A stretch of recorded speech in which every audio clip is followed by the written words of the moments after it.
एक परिवार, एक राज और पुलिस के सामने एक ऐसा खेल जिससे हर साबुत होने के बावजूद सच हाथ नहीं आता।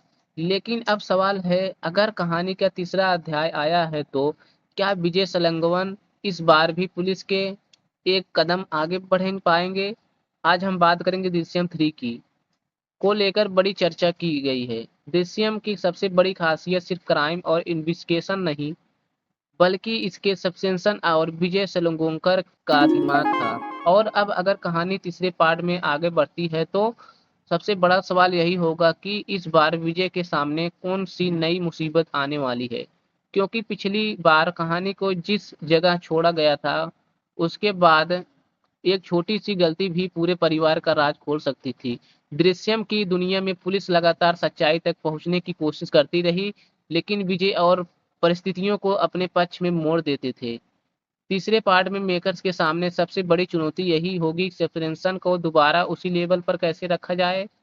अगर दृश्यम 3 की कहानी आगे बढ़ती है तो विजय के पुराने राज दोबारा उसके सामने आ सकते हैं। हो सकता है कोई नया इन्वेस्टिगेशन सामने आए, जैसे पुराने मामले में ऐसी कड़ी मिल जाए जिसे अब तक कोई नहीं जुड़ा हो पाएगा था। अगर ऐसा हुआ तो इस बार विजय को जिस पुलिस ने नहीं बल्कि अपने ही बनाए हुए झूठ के जाल में बचना हो पड़ेगा। यही चीज दृश्यम 3 को इंटरेस्टिंग बना सकती है। लेकिन सबसे बड़ा सवाल यही यही है, विजय हमेशा की तरह पुलिस से आगे रहेंगे या या फिर इस बार कोई ऐसा साबूत सामने आएगा जो उसकी पूरी कहानी को बदल देगा। अगर मेकर्स एक नया मास्टर केस, एक्सप्लेनेबल ट्विस्टिंग और पुराने कैरेक्टर का इमोशन जो जर्नी को जोड़ते हैं तो तीसरा पार्ट काफी इंगेजिंग हो सकता है। सोचिए, अगर आखिर में वही पुराना सवाल फिर सामने आ जाए तो सच आखिर क्या है, तो विजय के पास इस पर भी कोई नया जवाब होगा। यही सस्पेंशन दृश्यम 3 को लेकर ऑडियंस को क्यूरियसली बनाती है।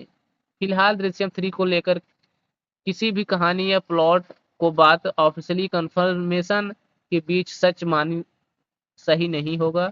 लेकिन अगर तीसरा पार्ट आता है तो उम्मीद यही होगी कि फिल्म में सिर्फ पुरानी फार्मूला को रिपीट ना करे, बल्कि एक बिल्कुल नया और अनप्रेडिक्टेशन मास्टरमाइंड के हिसाब से बनाई जाए। जब आप बताइए, क्या आपको दृश्यम 3 चाहिए या विजय सलूंगनकर इस बार भी पुलिस का मदद करेंगे? कमेंट बॉक्स में